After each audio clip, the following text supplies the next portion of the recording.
Halo, assalamualaikum warahmatullahi wabarakatuh. Kembali lagi dengan Mudia.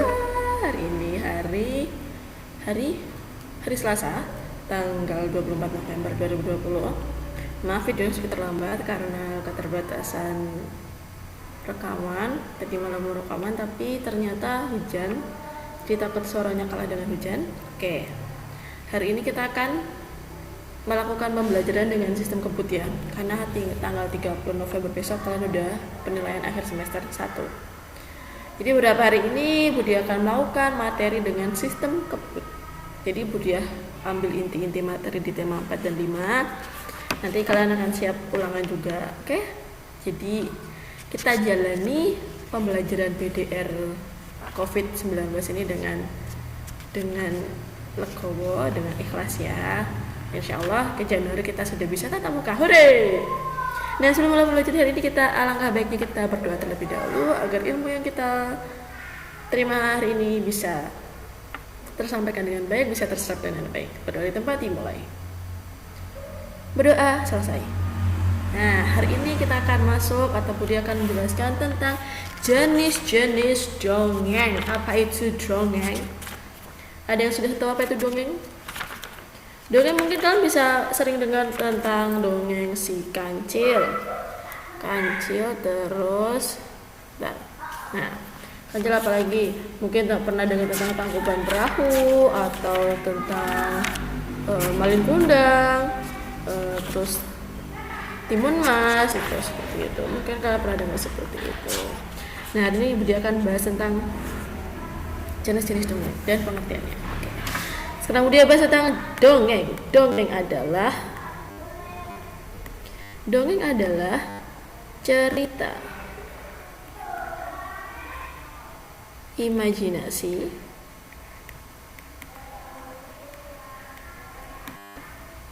yang dibuat seolah-olah nyata.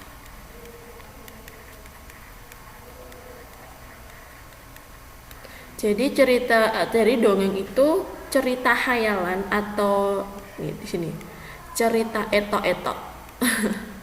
Cerita etok-etok yang sifatnya itu tidak nyata. Gitu ya. Jadi kita nggak tahu itu tuh benar atau enggak, ataukah hanya buatan pengarang, khayalan pengarang saja atau bagaimana. Kita nggak pernah tahu, tapi sifatnya ini adalah untuk menghibur. Jadi dongeng itu memiliki fungsi atau manfaat untuk menghibur pembacanya. Oke? Nah, sekarang kita akan masuk ke jenis-jenis dongeng. Sebenarnya jenis-jenis dongeng itu banyak, tapi di sini Budia akan fokus di jenis dongeng 4 ini. Yang pertama ada fabel, ada mitos, ada legenda, dan ada sage. Kita akan masuk ke jenis dongeng yang pertama, fabel. Fabel adalah dongeng yang tokohnya binatang. Nah, ini gampang ini. Contohnya apa? Kancil pencuri timun. Ketika kalian membaca dongeng atau membaca cerita, mendengarkan cerita, lihat di YouTube atau dimanapun itu, ketika tokohnya adalah binatang, maka termasuk fabel. Ini paling mudah diidentifikasi atau paling mudah diketahui ciri-cirinya. Oke? Sekarang kita lanjut ke yang kedua, myth. Ini tulisannya bisa gini juga sih. Mite. Ini bahasa myth, mite. Ini bahasa Indonesianya yang ini. Mitos. Cerita mitos. Oke, cerita mitos adalah dongeng yang berbau mistis atau magis atau supranatural. Contohnya apa? Nyi Roro Kidul. Jadi contohnya ini, jadi cerita atau dongeng atau apapun itu yang berkaitan dengan hal magis, hal yang supranatural, pokoknya yang berbau hantu-hantu. Mungkin ini tergantung kepercayaan kalian ya. Ini termasuk jenis dongeng mitos. ya. Ini paling gampang juga nanti diidentifikasi. Kita lihat yang ketiga. Legenda adalah dongeng yang menceritakan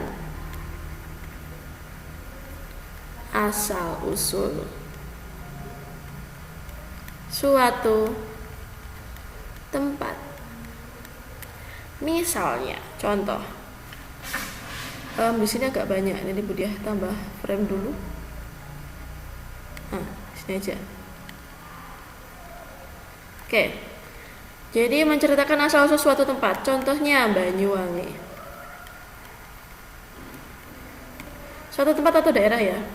Jadi Banyuwangi dulu ini itu ceritanya adalah ada sebuah kerajaan. Katakanlah kerajaannya. Oke. Dia mempunyai seorang raja.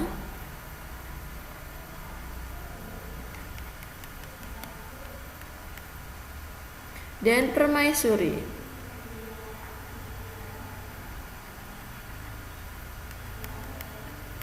Nah, di samping kerajaan ini itu ada sungai. Sungainya itu sangat bau sekali sungainya. Nah, pada suatu waktu raja ini ada masalah dengan permaisurinya. Ada permasalahan dengan permaisurinya. Kemudian raja ini itu menuduh istrinya hal yang tidak. Nah, istrinya ini bukan tidak mengakui, tapi dia menampik itu dia menolak tuduhan tersebut. Kemudian istrinya ini bilang sama sang raja, jika apa yang sang raja tuduhkan kepadaku itu benar, aku akan ini. Jadi ratunya ini tuh nyemplung ke awake di sungai yang bau ini tadi. Jadi gini, dia bilang sama rajanya, Paduka, kalau saya berbohong, nanti saya ketika menenggelamkan badan di sungai ini, saya akan membuat sungai ini itu tetap bau ketika saya berbohong. Jadi ketika apa yang dituduhkan itu benar, itu sungainya akan menjadi bau atau semakin bau ya. Tapi ketika yang dituduhkan itu salah, sungainya akan menjadi wangi. Nah, ternyata yang terjadi adalah ketika sang permaisuri menenggelamkan diri ke sungai, sungainya ini menjadi wangi. Wanginya seperti apa? Seperti bunga. Nah, itu asal-usulnya. Jadi semenjak itu daerah kerajaan ini diberi nama Banyuwangi, yang artinya air yang wangi. Seperti itu ya. Ini salah satu contohnya. Ada banyak lagi kok sebenarnya. Ini contohnya sebentar. Contohnya ada nih, Tangkuban Perahu.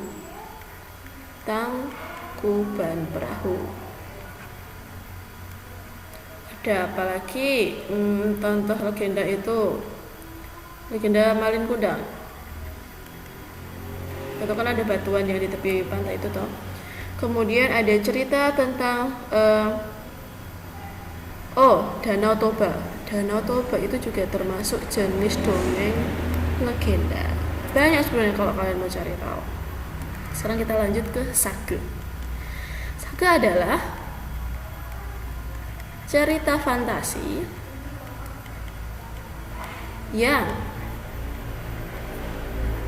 bertema kepahlawanan,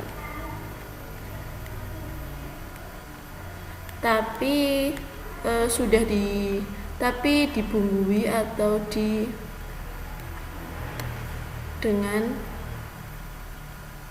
fantasi lagi. Jadi sudah bertema kepahlawan tapi dibumbui fantasi lagi agar lebih menarik.